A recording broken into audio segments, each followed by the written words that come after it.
See you around. Have you ever met her before? Yes.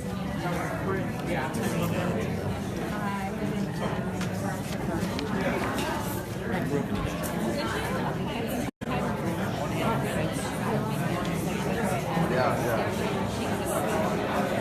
That's our one nice comment about her.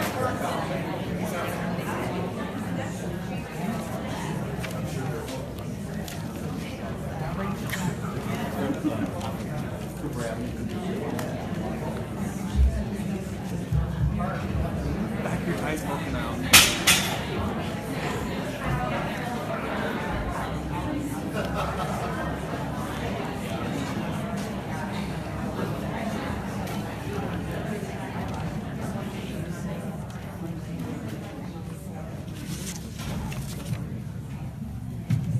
All right, good morning and welcome. My name is Jake Grassel.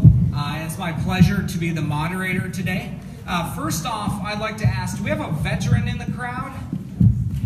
Sir, would you like to come up and lead us in the Pledge of Allegiance?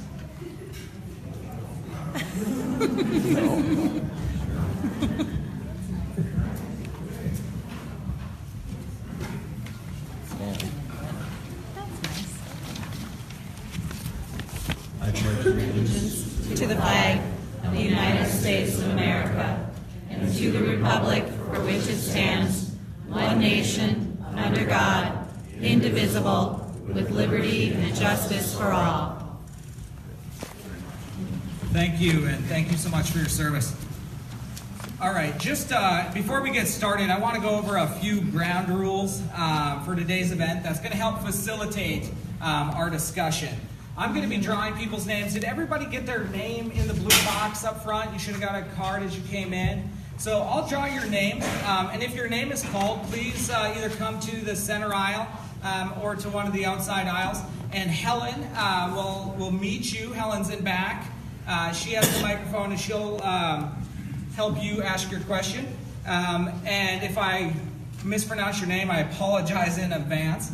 But we're going to try to get through as many questions as possible here today. So I just ask that you keep your question as brief and concise as possible, and that to get through and to facilitate that you remain respectful of the congressman, at all times, and of each other, and do not disrupt each other. So without further ado, let's get started.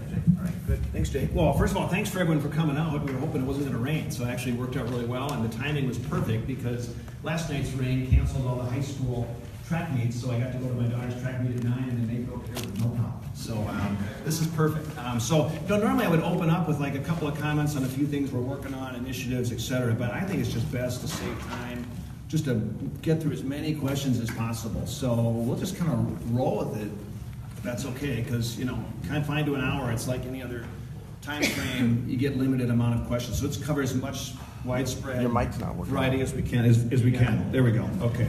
So as much as we can, let's just kind of roll with the questions. So Jake, you want to just start it out? And thanks everyone for taking the time to come. As we do 3 of these today, and we'll kind of go throughout the day. Appreciate it. Our first question this morning is going to be from Jim Andrews from Medina, Minnesota. Yep. Terrific. Gotta wait for the mic. Okay. All right. with the recent tax bill that was passed and some of the ramifications that happened with S corporations. Where do you stand on grouping various S corporations, people that own various S corporations, being able to group them together for deduction purposes? Yeah. 199A, I think it is.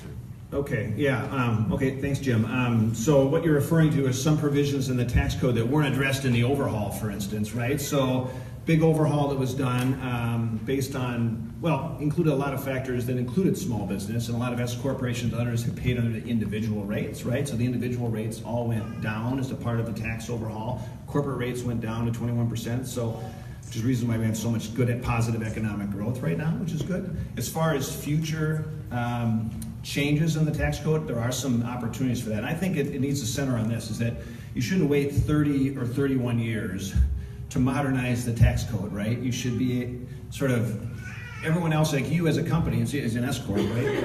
If you're waking up every day figuring out how am I going to compete against the rest of the world or my competitors, we should be doing the same thing in Washington, right? And not waiting 30 years. So as part of that's changing the culture of actually making sure the tax code is the most innovative, the most family friendly, the most small business friendly, and doing that on a regular basis. So I anticipate what we're going to do now is later in June and July, we're going to have sort of the next iteration of some proposals for permanency on some of the provisions that weren't permanent in the last overhaul, some technical corrections which are needed, some other initiatives such as allowing S corporations to maybe combine. So that's a possibility for sure. But I would say this is that it's probably important for stakeholder groups that care about those types of specific provisions, like 199A, which is a provision in the code, to actually come and we can set up a meeting or talk about it, because the details do matter. One of the things we saw in the tax reform initiative were employee-owned companies that were very nervous about losing some of the benefits that they have for retirement savings for their employees. We have a lot of these companies in Minnesota. You actually may not know it. LifeTouch has been a huge company that provides this where janitors retire with $1 million. If we hadn't protected that, it was easy that was just going to get washed over. And so a lot of retirement savings opportunities for people actually own part of the company was going to get moved to the sidelines. And so I think we should have a conversation about it. So I actually feel good that we're in a better position now, at least in the House, to have those types of conversations. Whether it gets enacted into law, it probably sets up a stage for closer to the end of the year. And we will be in your office next week. Oh, well, even better. Okay, perfect. Okay. All right, our next question is going to be from Chris Miner from Eden Prairie.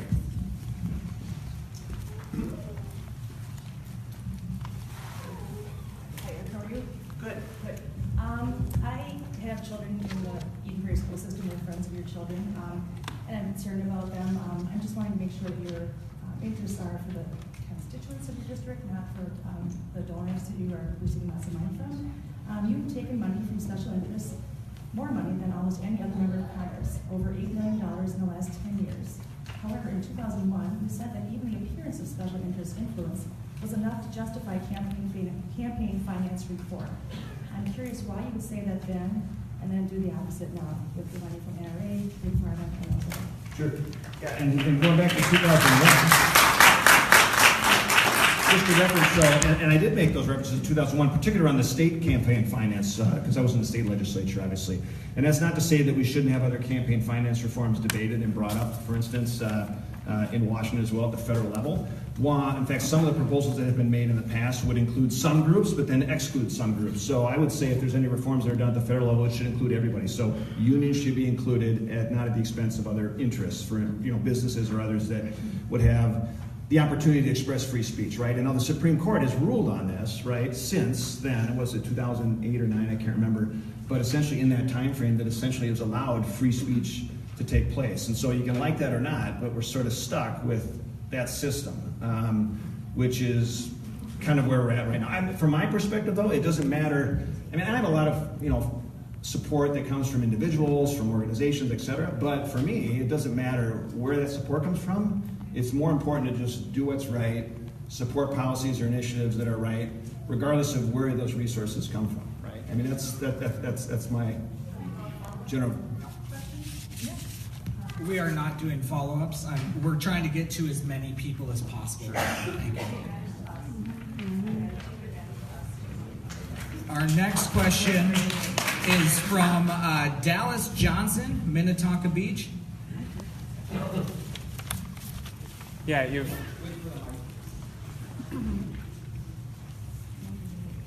been largely pro-life, which is good in many ways.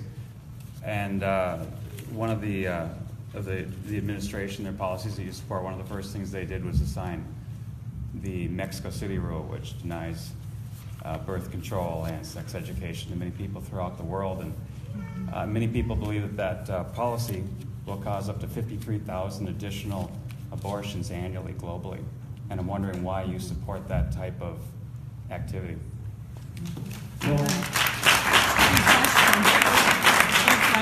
for those that aren't, you have the Mexico City provisions referred to. You have the provisions that are known as the Hyde Amendment, right? And there are provisions that have prevented federal funds for being used for funding abortion, for instance. And so just as there's a strong bipartisan group that has supported those policies for every president going back to Ronald Reagan, it hasn't been any different for me. So, I mean, that policy hasn't changed over many, many years. Bipartisan? Overall, right? I mean, Reagan, Clinton, Obama, right? I mean, well, not Obama, right? But think of, right? So, But there has been bipartisan support for that, because I have a lot of colleagues who are pro-life on the Democrat side. All right, our next question is going to be from Lisa Pohl from Plymouth.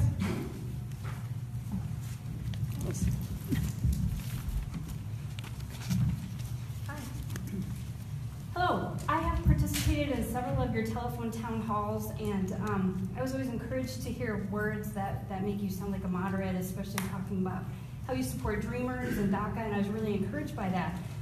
But over the course of the legislative session, I've been really disappointed to see how you're voting. You're voting to support Trump policies 97.4% of the time. And I guess given that you represent a moderate district that voted for Hillary Clinton in the 2016 election, 51%, I'm surprised that your voting record would be so very, very heavily Trump. And I'd just like you to explain how you're representing your district with that big disconnect.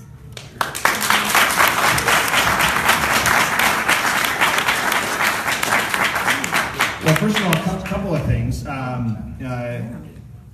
The voting record you mentioned on the Trump side, I mean, it's really easy to sort of categorize that in sound bites, but understand that a lot of those provisions are for bipartisan bills that pass that have to get signed by the president. So whether it's increasing the debt ceiling, whether it's budget agreements, whether it's human trafficking, whether it's a lot of those bills, for instance, right to try things that have just passed recently, those all have to be signed by the president in order to be signed into law, period, right? So if the president is moving in the wrong direction and has made even statements, because you mentioned immigration, that's totally opposite of what you're saying, though, on the immigration side versus your 97% figure.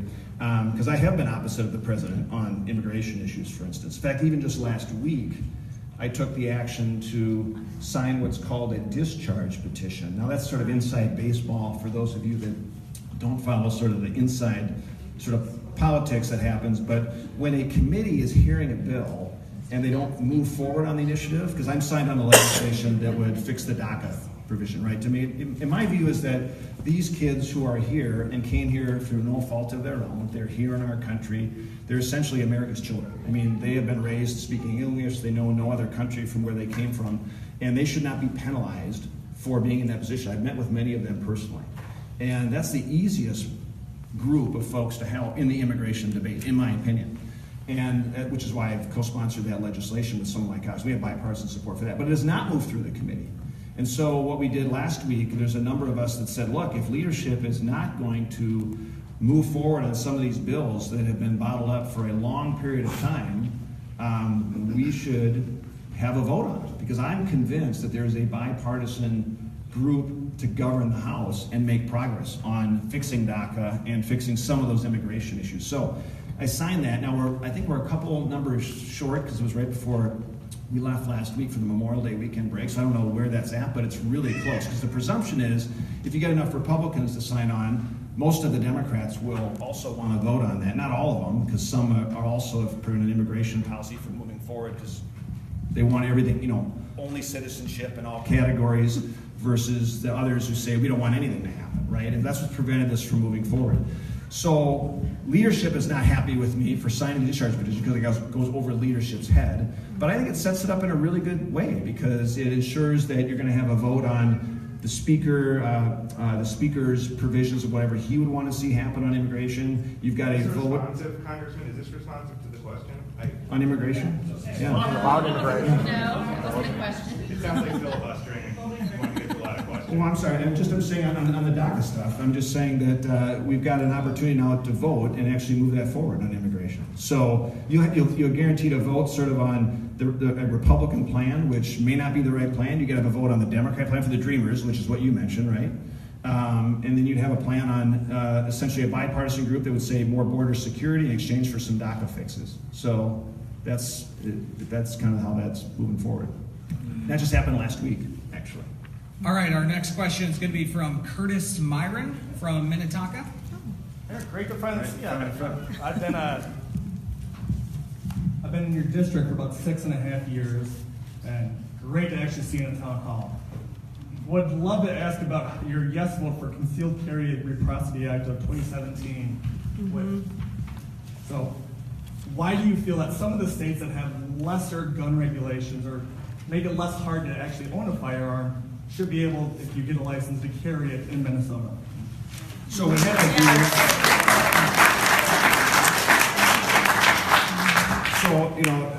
the thing that I looked on that issue is when we took a vote on the issue is that it would not subvert Minnesota's laws. So you have to follow the same standards that we have. So if you are, you post a sign outside, you can't bring in your firearm, right? So you would have to follow the same laws. So that's sort of my view.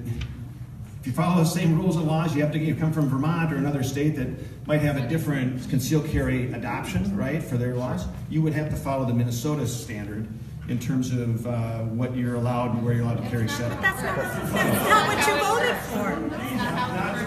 So you have to abide to your state laws. So not to acquire, but to carry, right? To carry, to come into a building. If you're posted outside, then you would not be able to carry. So you have to follow those same standards. That's a terrible answer. Joseph Noel from Plymouth, Minnesota.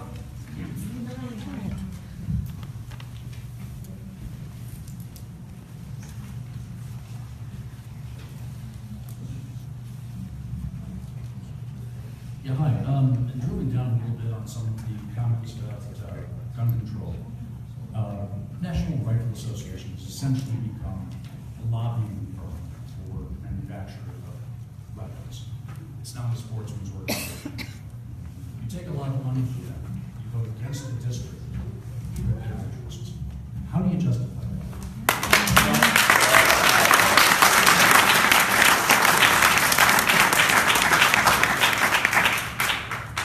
Just so as a follow-up a little bit of what the last question was actually. And so again, some of the positions that the NRA or other groups have taken on gun control or gun violence, I've actually been on the opposite side. So as an example, recently, many of us were advocating for lifting the ban on gun violence research by the government, right?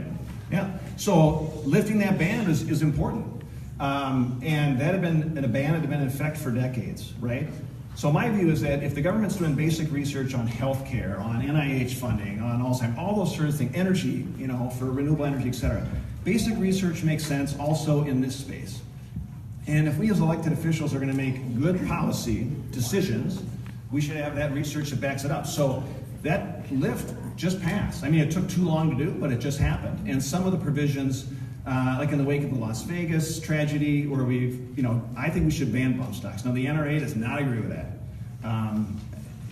I think we should actually have gun violence restriction measures. We should have gun violence restriction orders that would have prevented a Parkland tragedy, for instance, from happening. Now, the NRA does not agree with that, but we just rolled that out a couple weeks ago as well. So I think that's good for the district. It's good for the state. It's been proven to work in other states that have these gun violence restriction orders. Now, gun groups say, you know what, that leads to confiscation of weapons. But I think if you give a tool to law enforcement where you've got a family member and you know that someone just doesn't seem right, or they're making statements that feel they may be a threat to themselves or to others, why shouldn't law enforcement be able to step in, take action, remove weapons or a firearm from someone in that situation, do a mental health evaluation? It's been proven to work to prevent a lot of suicides, as well as potential tragedies, even in a state like Indiana, which is a Republican state.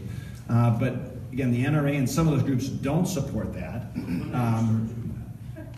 We just announced that proposal a few weeks ago. Yeah, and if you know Ted Deutsch is the congressman who represents the Parkland area. So he and I did a press conference with 3 other members together on that.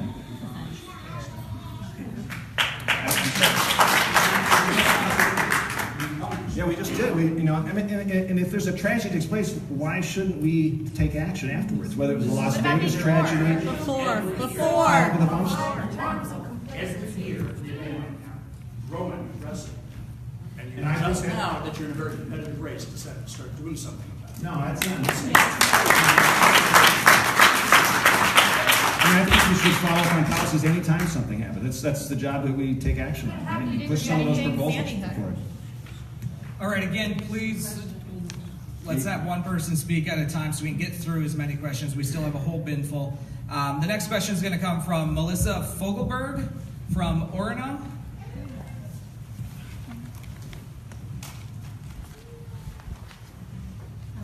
Hi, I'm Melissa Fogelberg. I'm also Indivisible 301. There's been some discussion discussions. I know about how many of your constituents are involved in Indivisible, so I include myself among those.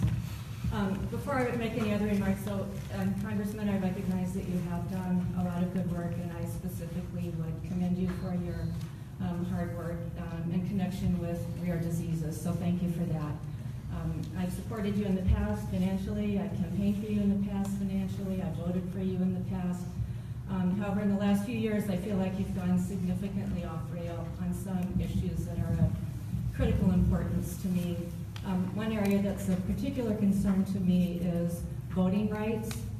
I've seen the Intelligence Committee, I'm sure you've all seen the Intelligence Committee concluded that Russia clearly interfered in our 2016 election. Intelligence leaders have recently stated that Russia intends fully to interfere in our 2018 elections. Not surprisingly, the administration hasn't shown any interest in responding to that. And Congress, I believe, has been shockingly inactive in responding to that significant threat. I'm sure I don't need to remind you that when you took your oath of office, you swore that you would protect and defend the United States Constitution against threats from enemies, foreign and domestic. So in addition to Russian interference, I'm also concerned about voter suppression. Remarks by the administration about voter fraud are demonstrably false. They're just bluntly lies. The real travesty is voter suppression. There have been cutbacks on the Voting Rights Act by the courts, and Congress has done nothing to reinstate those voting rights. People I've seen firsthand have tried to exercise their rights to vote, and they've been denied that right. And so I think those are extremely troubling issues. I'm wondering if you share those concerns and what specifically you have done and intend to do to address voter suppression and foreign interference in our elections.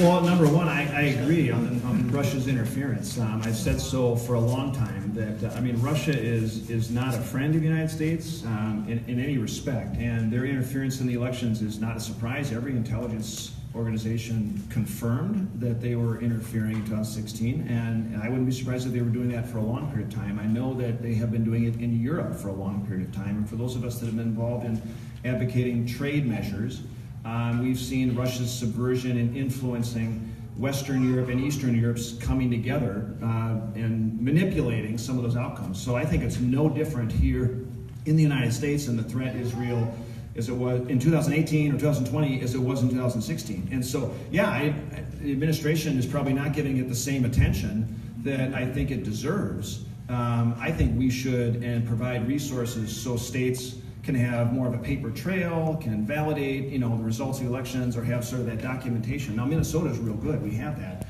And I think when you saw in the voter suppression component and the voting rights side of it, there was some project that was going on by the administration identifying voter fraud, right? Now, some of us never believed that fraud was real. And I think that's why Secretary of State in Minnesota and some other states said, we're not going to participate. And so the project fell on the sidelines, which is good.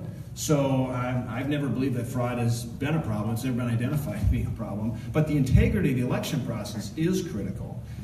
It's part of the reasons why the Mueller investigation should go forward without interference to its full conclusion, for instance, right? So that's important. All right, thank you. Margaret Rutledge from Orna.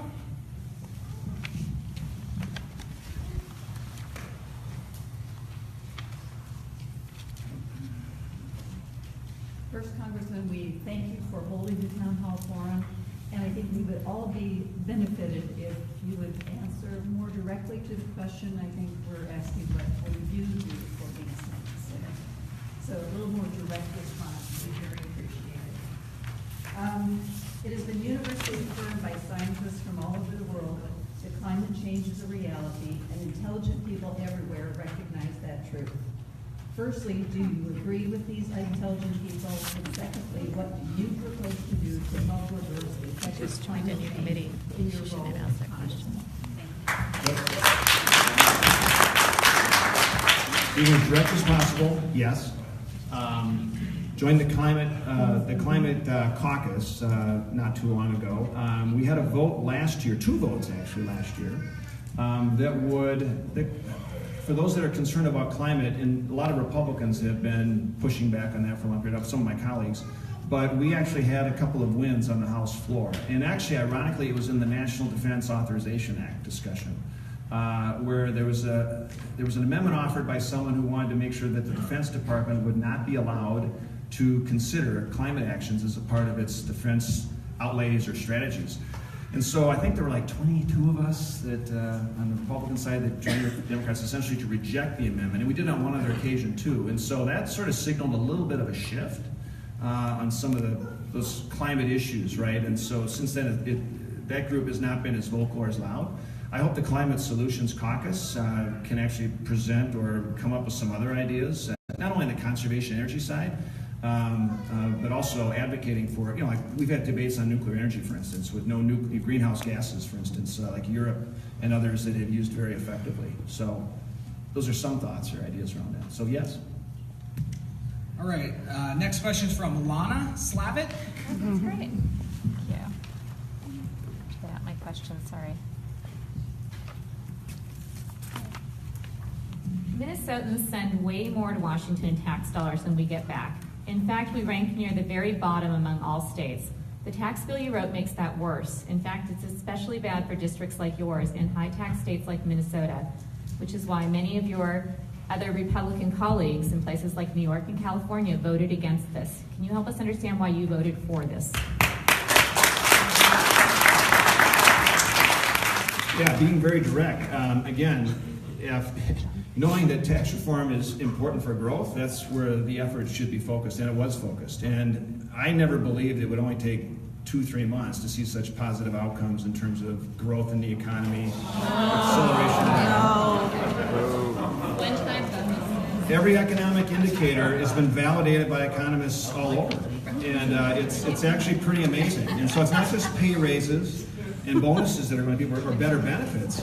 But if you want a growing competitive economy that helps younger people when they get out of college, it's important that they've got those opportunities to climb up an economic ladder for wage growth. For $2 trillion in deficit. We have more people working in part-time jobs that want to work full-time now. We have a jobs gap. We've got a growth gap over the last 10 years. And a lot of economists said, hey, and we would never do better than 2%. That's all the better we could do in our economy now.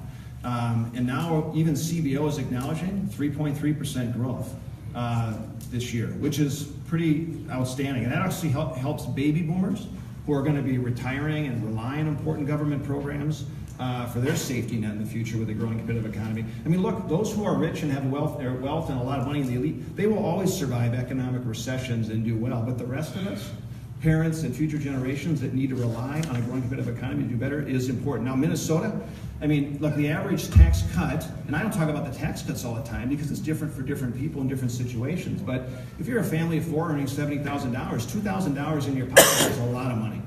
That's a lot of money for people. I've talked to Chanhassen firefighters that are bringing a little bit more in their paycheck, and that's meaningful for them, whether they're saving for their higher education for their kids or improving their own standard of living.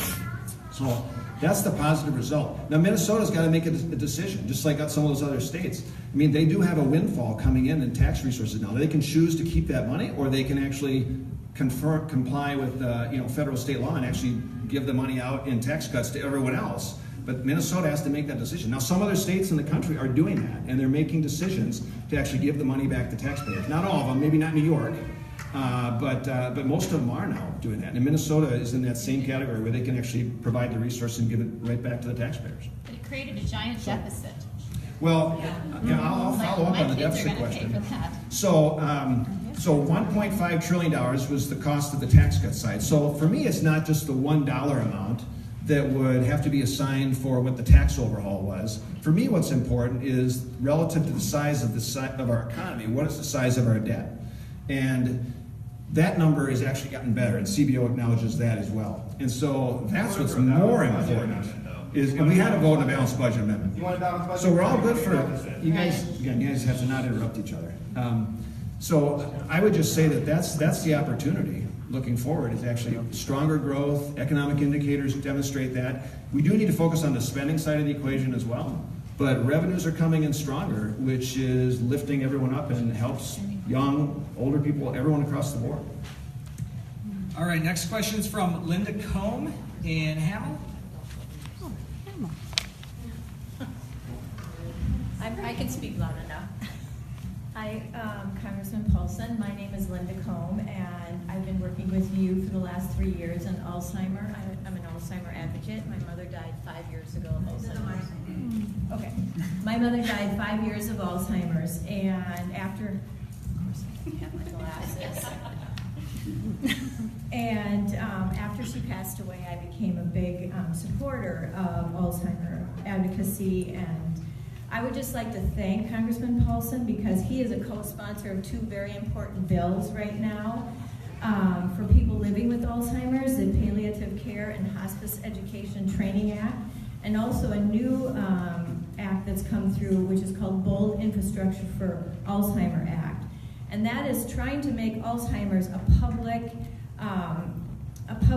disease. That it's affecting so many people, and we really appreciate that Congressman Paulsen has been one of the co-sponsors.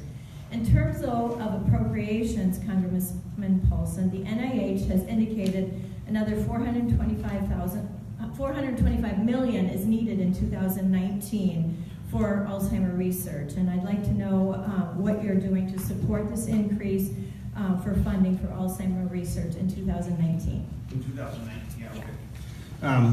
Linda, first of all, thanks for your engagement. I learned everything about Alzheimer's from the stakeholder organization here in Minnesota, and they work in North Dakota and the Dakota chapters, and the caregivers in particular who have taken the time to share their personal stories about how their families have been impacted. I mean, it's a public health crisis that's coming down the road.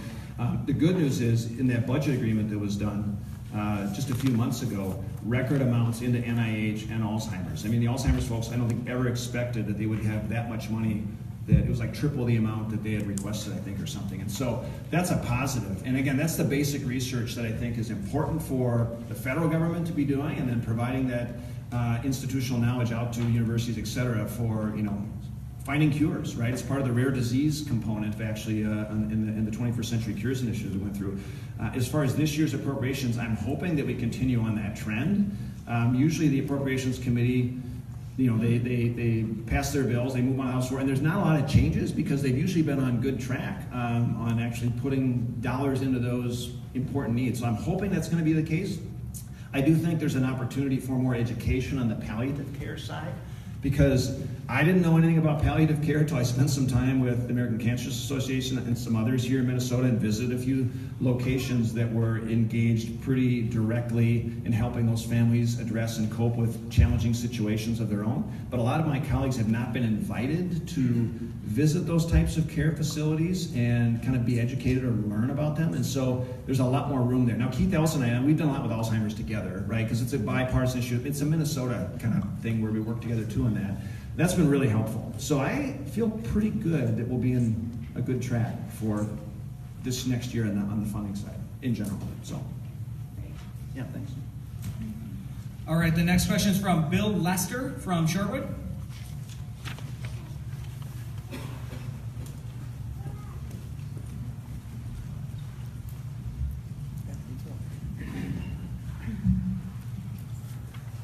My name is Bill Lester. I'm from Sherwood. I would also like to thank you for your work with Alzheimer's. I lost my mother to Alzheimer's last year. Unfortunately, a lot of the work that has been done in the healthcare respects has undone a lot of the positives from those specific deals. But my question is that during your last election campaign, you challenged your opponent to sign the People's Pledge, saying, "The people of this district deserve a race that's going to be about issues and about records." Your opponent this year has signed the Minnesota Way Pledge, which is to forego all special interest money, to sign the People's Pledge, and to limit outside spending, and also to commit to twice monthly public events that don't limit discussion. In this election, will you commit to the Minnesota Way Pledge and/or the People's Pledge? And if not, what has changed since the last election? So real quick, we gotta make sure, because unofficially, we're not gonna talk about campaign stuff, other than I'll say this, is that People's Pledge, which Terry Bonhoff and I challenged her to do, very different than this Minnesota pledge, because that referred to outside money only, right? And so there's already been a lot of outside money spent so far in these races across the country, and that's a big challenge for all of us that usually just raise and finance our own, efforts to, support our cause and run against our opponent. I would just say this: I don't have the latitude of inheriting millions of dollars and spending it on my own campaign. So I'll support the health $10 million. I don't have that ability. So I'm assuming most of you wouldn't either. So outside influence money, I don't have a problem, pushing back on that and rejecting that, because we've seen that come into Minnesota. All right, our next question is going to be coming from Sarah Rasmussen from Wayzata.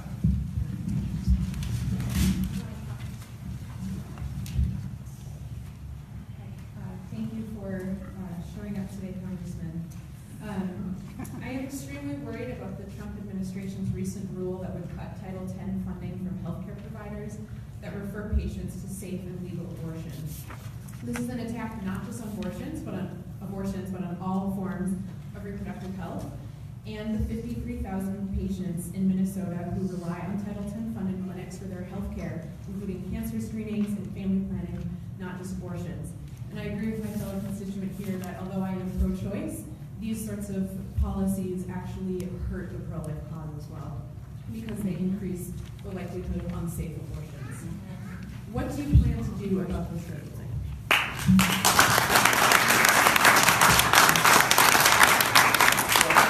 The annual was just announced a week ago, or 2 weeks ago, I can't remember. So my support has been for providing those healthcare dollars for community clinics and others, actually giving more money to those community clinics. It shouldn't necessarily have to go to a Planned Parenthood organization that actually uses or does abortions, right? And so that's my view. That's my pro-life view. So, and we may have just a disagreement there. I understand that. But it's not about abortions. It's about Italian. Well, and again, that's why it's exactly right, which is why those dollars can actually go into other community health organizations, and we double that money to go in those organizations. And there's a lot of those organizations in Minnesota. Yeah. And again, we might have a little disagreement there, and that, I understand that, but more than a little. Because you have to remember, when you represent 700,000 people, and you may have 200,000 people that are hardline pro-choice and 200,000 people that are hardline pro-life, and then you get a bigger group in the middle, and you can't represent everyone in every single view in that respect. So, but putting more money in community health organizations and clinics is also very important, and they support that. All right, our next question is going to come from Carrie Lewis from Plymouth.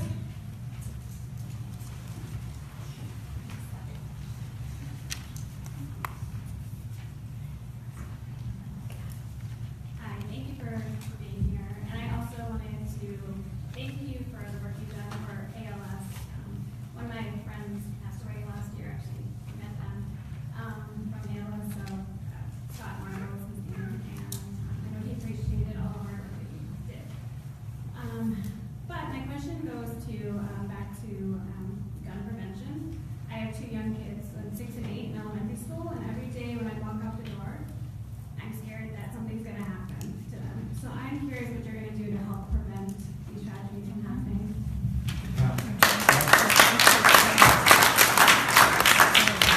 And look, no parent or no child should be fearful of going to school, for instance. I've met with a lot of the students from our suburban area and community that they skipped school themselves after the Parkland tragedy and sought out some of us as elected officials to share and express their views. And you can hear it in their voice, you can see it in their eyes. They are very scared of a potential situation happening where they may be threatened, right? And we saw in Orono where law enforcement responded quickly and efficiently and handled that outstandingly well. But that didn't, alleviate the concern and the fear that a lot of families had over that environment taking place in the first place. I will maintain, in a highly charged environment, where do you make progress on this issue?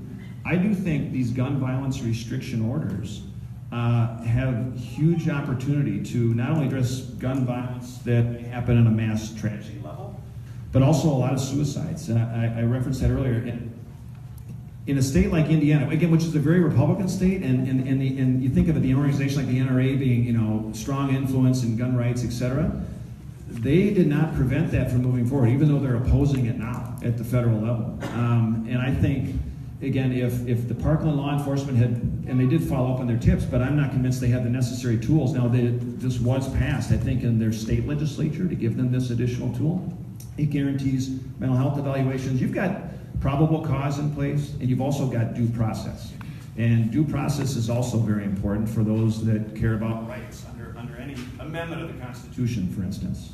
So I think that's a good way to help promote gun violence safety measures. Oh, I should also mention one other thing, is that after the Parkland tragedy happened, when the budget was being negotiated and put forward, a lot of resources were put into school violence measures. Now, states like Minnesota can now use those dollars, and they were having that debate at the end of the legislative session. I don't know where it ended up going, but they provide those to the local communities, and those local school boards, et cetera, will make those decisions about how best to use those dollars, you know, internally.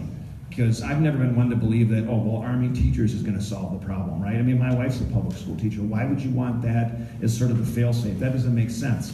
So we've got opportunities, I think, to address and make progress on. All right, the next question is from a Lori from Plymouth, but Lori, we don't have your last name. You wanted to talk about the NFL Take a Knee?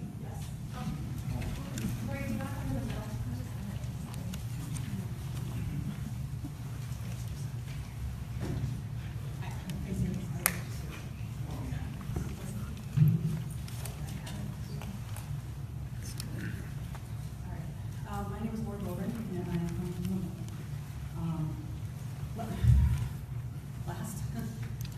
Last week, referencing NFL players taking a knee, Trump said maybe they shouldn't be in the country. He didn't say whether they should be self or forcibly exiled. The only way to forcibly exile somebody from that is a U.S. citizen is to strip them of their citizenship. To strip somebody like Colin Kaepernick, born in Wisconsin, of their citizenship, you have to charge them with treason. We don't strip mass murderers of their citizenship. Mr. Kaepernick has not hurt anyone. He is kneeling in an act of free speech about racial injustice and excessive police force that is used, that has been used in situations such as Poland and Castile. ESPN Jamal Hill tweeted, "The NFL has paid millions to the Department of Defense to include, the NFL was paid millions by the Department of Defense. This included a Minnesota Vikings military appreciation night and national anthem performances.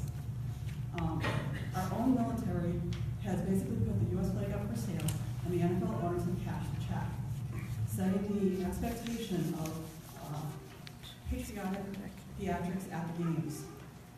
Players must now stay hidden in the locker room or shamefully silenced or be forced to be fined $20 million. The Supreme Court rules students do not lose the right to free speech at the school gate. Why do players lose the right at the stadium gate?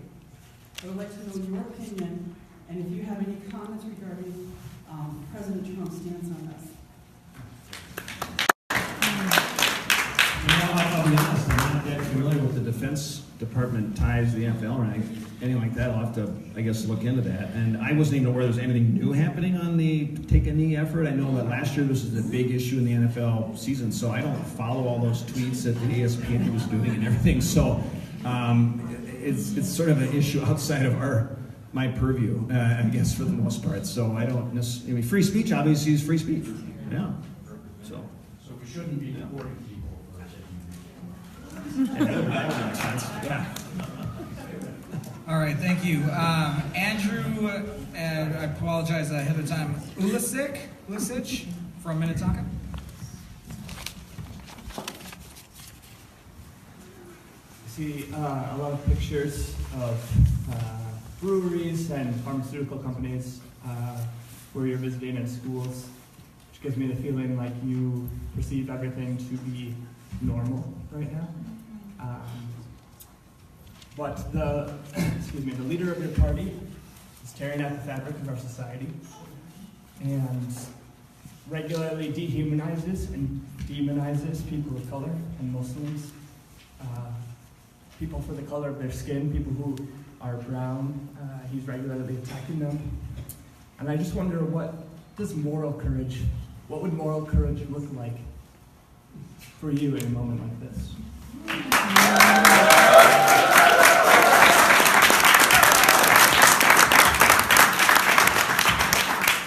Well, first of all, if the president has said things that I don't agree with, I've come out and said I don't agree with some of those comments, right? In fact, go back a year and a half ago or 2 years ago when he was the nominee and saying things that I think were degrading to women at that time, I said that's inappropriate, right? And, I got beat up by a little bit by some of my own party activists and delegates for that matter, but I didn't think that was appropriate in any respect.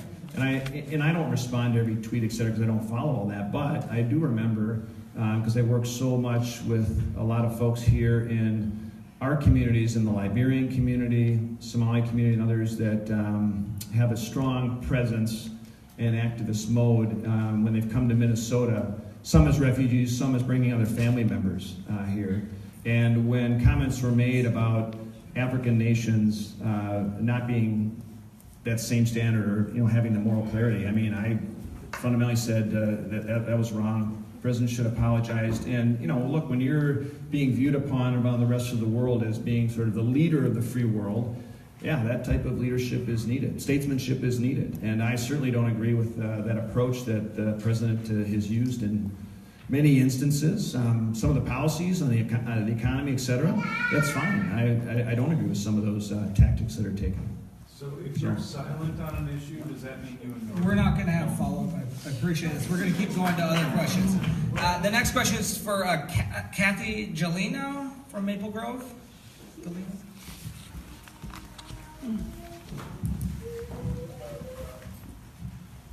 So someone asked my question earlier about the Gun Concealed Carry Reciprocity Act, so I guess I would like to know if you're silent on an issue. Does that mean that you agree?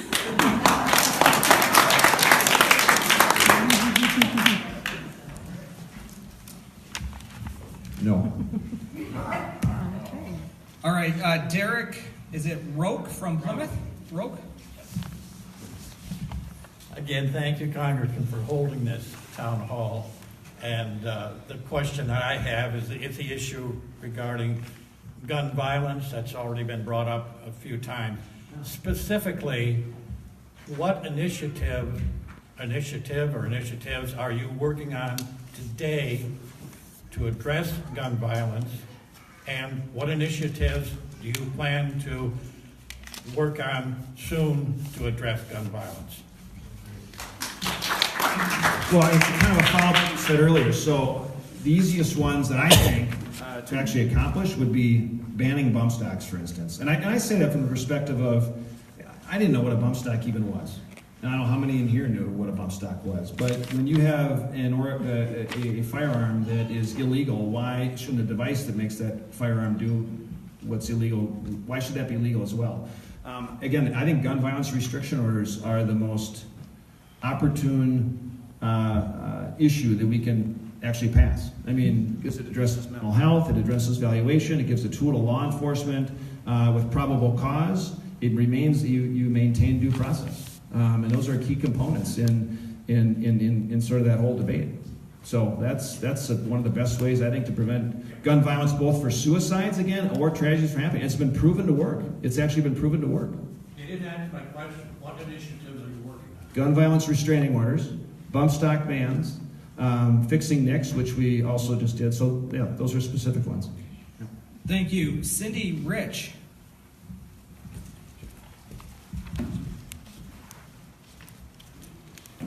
Just under 2 weeks ago, you voted yes on the Farm Bill, which fortunately was defeated.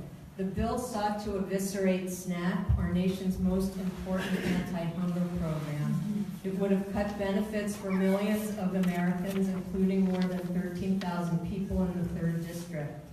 In particular, this legislation would have imposed punitive work requirements on many SNAP recipients, doing nothing really to actually help people get back to work. So my question is, Do you believe that kicking someone off SNAP will help them find a job? In other words, could you explain how hunger could serve as a motivator for self-improvement? On the Farm Bill and the SNAP provisions, and I've worked with Betty McCollum in the past to make sure SNAP is enhanced for homebound folks who can't get out of their homes to obtain benefits at the grocery store, for instance, and we made some fixes on that. I would say this, is that some of those work requirements that we've had in the past for a lot of these programs have been pushed aside. And when unemployment was this low last, we only had 17 million people on SNAP benefits. Now there's 43 million people. So I think having some work requirements for single able-bodied people is fine, or able-bodied individuals. So there are provisions in there on the reform side that make sure that you have young children, if you're disabled, it's like up to age 59, then you don't have to worry about those types of requirements. It's kind of cutting out. You don't have to worry about those types of requirements. So I just think those are modest, meaningful reforms that could see positive results of getting people back into the workforce. We got 6.6 million jobs right now that are unfilled. Right now, that's the jobs gap that we have. You need the labor participants. We need those people off the field. We need them in the labor market. So, yeah. All right, our next question is going to come from Elizabeth, I believe, Alwyn from Minnetrista.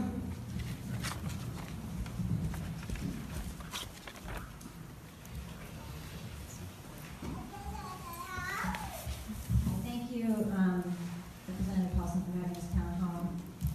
Follow up on immigration. I met with you last year, and we talked in your office, and we talked about Trump's wall, and you were pretty clear on how you felt about that, and you also said that it wouldn't happen. But now we're seeing a lot of more insidious things occurring at our borders, and I don't think anybody disagrees that we have to have border security.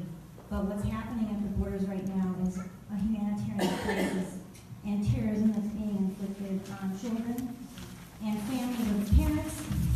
And I'm wondering what Congress is going to do to push back on these actions. Yeah. Well, I think one of the things I mentioned earlier, and I remember when we actually met, is that when you have presidents, and President Obama was guilty of this, and President Trump was guilty of this, doing everything through executive order, the courts step in and they stop programs from happening, and it creates other chaotic problems and messes. And so Congress has sort of shirked its responsibility, and both presidents have now made it more challenging or more difficult to find solutions in this space. When you say, oh, a wall will fix the problem, I mean, that's not true.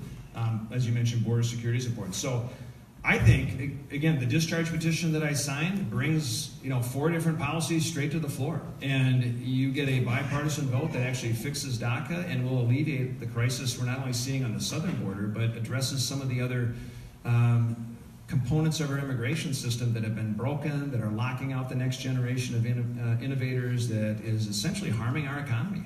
And you've got a growing competitive economy, you need workforce that is filling those jobs. And immigrants are a big component of that workforce, and we need those people in the labor market working. So I'm a little opposite of some of my colleagues on that, but I'm just a believer that that's the path we should follow. And I'm hoping that some of those initiatives that under that 4-point plan that will get votes would be a positive move forward to alleviate some of those humanitarian issues. Do you think Paul Ryan will bring that to the floor? So he's asking if Paul Ryan will bring that to the floor. He won't bring it to the floor unless the discharge petition passes, which is why he's not happy with us to sign the discharge petition. But I also think it forces leadership's hand to negotiate with the hardliners that have prevented some of those measures from coming up for a vote as well. So it has that motive too. All right, our next question is going to come from Rick Weibelhaus from Corcoran.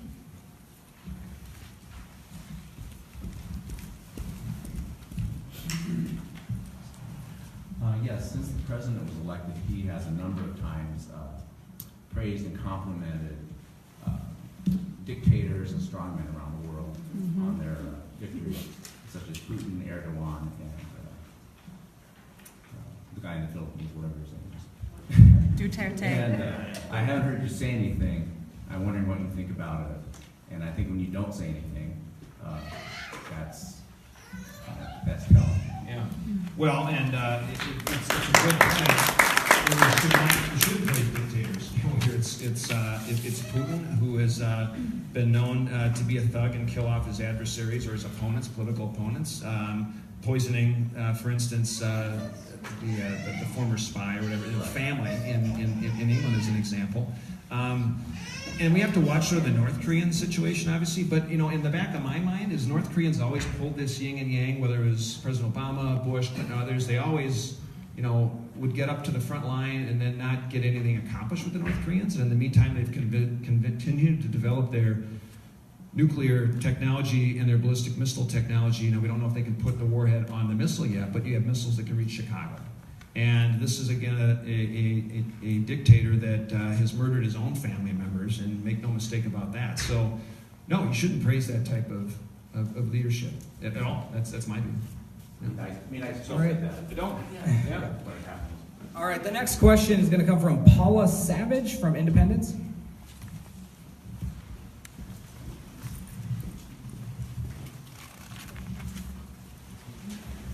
What actions have you taken to reduce our vulnerability in the United States to cyber warfare, such as an attack on our electrical grid? Yeah, so cyber warfare, and this is an area I've only become more familiar with recently because I've spent some time with the FBI in Brooklyn Center, for instance, and they said the biggest cyber threats that we face here in Minnesota are on our companies, right? And so it's China, it's Russia, North Korea, and Iran in particular, right, that have mobilized a lot of attacks on the Medtronics, the targets, all those folks. And so it's a significant cost of doing business. We did pass something, I think it was like a couple of years ago, where we essentially ensured no liability on companies that would share their attacks with the government and be willing to do so without fear of some sort of liability. They have some protections for doing that. The energy grid is one area, for instance, that has had, I don't think it's had enough attention. I think when the NDAA authorization bill passed last week, there are new cybersecurity measures that are in there. I can't recite exactly which provisions are in there, but there was some enhancements I know that were included in there as a part. I think some of it was energy related, but I can find out, Paul, just about some more details. But I will say this: the IRS commissioner also came and told us that every single day the IRS has 2 million cyber attacks on it as an organization. 1 million of them are significant, like serious significant threats. And that goes to ID theft that each of us would have to deal with, right? It's separate than the energy infrastructure issue you mentioned, but it's also something I think that we should be paying attention to. All right, the next question is going to come from Barry Rosenthal from Edina.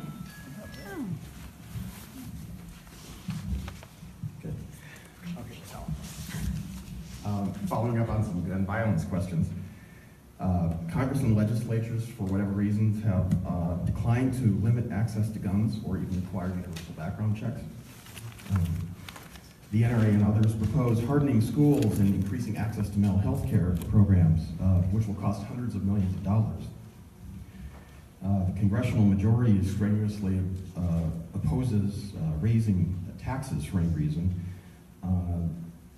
and which means that any costs from Congress or from the legislature would have to come from other programs and already tight budgets, like things like Alzheimer's research, which was talked about earlier.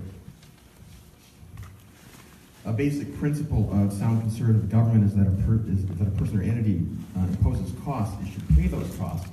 So, will you support putting a fee on bullets or guns to provide a dedicated ongoing source of revenue to fund the security and healthcare programs you advocate, and to compensate victims of gun violence who suffer irreparable harm through no fault of their own? No. Why not? All right, our next question. We are actually, all right, we're not. We're still going. No, we're still going. We're still going on with questions, and we are at 60 minutes now. So I think I'm going to take one final question. Just do two more after that. Two more? Okay. So the next question is going to come from Nancy Roska from Plymouth.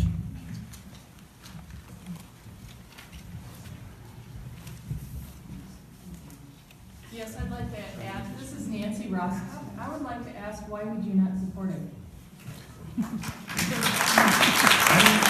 I don't support putting a tax on something that law-abiding citizens would have to pay for. I mean, that should be another budget item. So, we're not going to talk over each other. We're trying to get a couple extra questions in, please. Tax on public health risks. No, I don't. All right, now we're going to go to Robert Malachi from Brooklyn Park.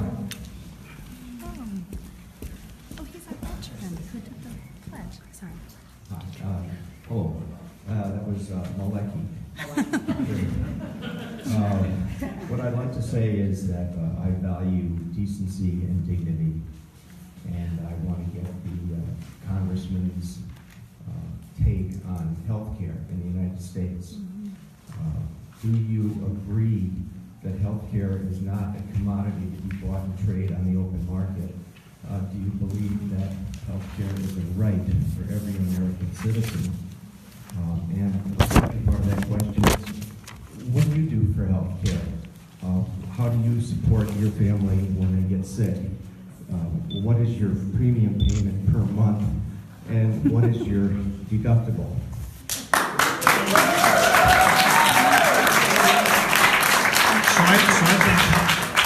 I would say access to health care is a right. Access. And having that component is important. The Affordable Care Act that passed, it helped some people, but it hurt more people than it helped, in my view.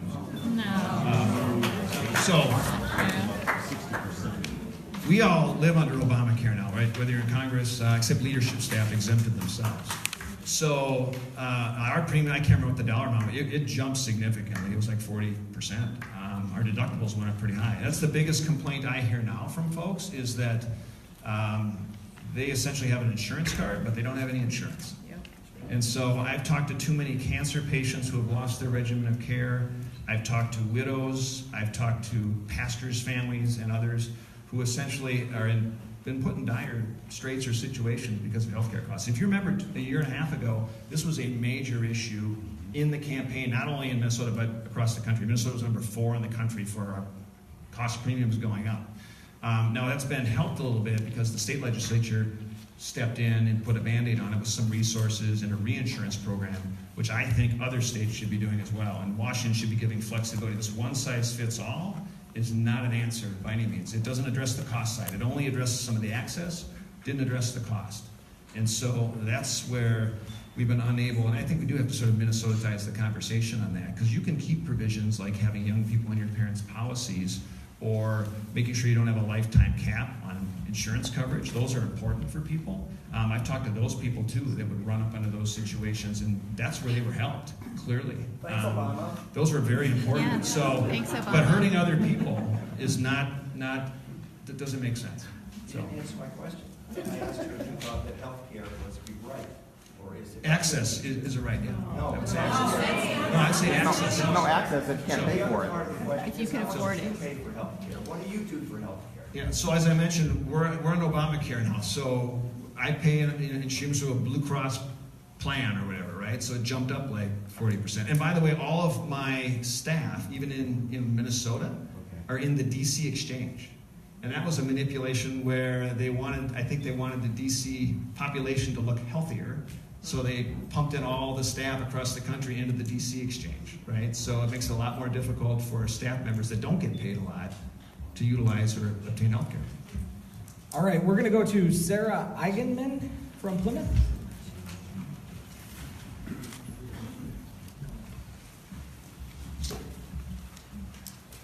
I'm very thankful that you're doing this town hall. I'm very thankful that I get to ask one of the last questions. Congressman Paulsen, I believe that you are beholden to your corporate donors, which I have a list of. I believe that you do not listen to your constituents of the 3rd District of Minnesota. There are many polls on our beliefs of these issues. How do you respond to us when hundreds of us are signing the Minnesota Way that says, please be transparent, please do not take PAC, lobbyist, or special interest money, and please vote with the majority of your constituents and not your corporate donors.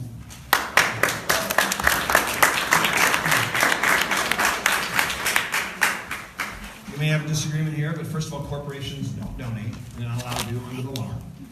So they can't contribute. And regardless of where I've gotten any support, I always vote and do what's right for my constituents. And thankfully in Minnesota, people vote for the person, not for the party.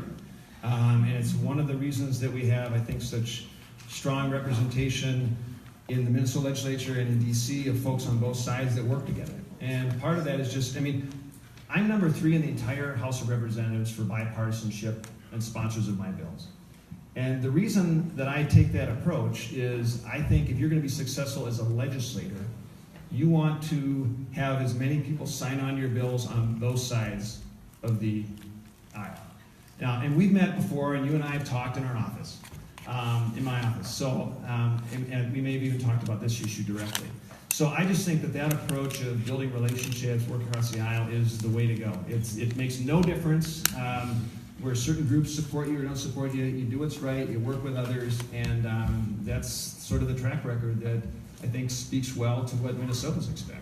And quite honestly, it might be human trafficking where we've had good bipartisan support in a hurry, or it may be an issue like even the medical device tax, which was a part of the Affordable Care Act that devastated 29,000 jobs and hurt our state. But now we've been able to suspend that for a couple of more years, and it took 5 years before we were able to make progress on it.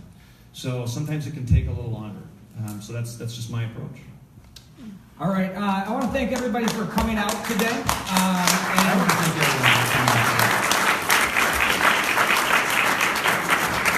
and being respectful of each other. I think it was a good town hall. Everybody was respectful, and so thank you. And I think the congressman's staff's here. But thank you for coming out, and have a great day. Thank you. All right. When can we see you again?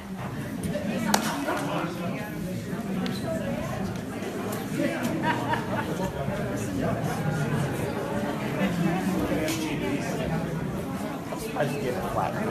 Oh, yeah.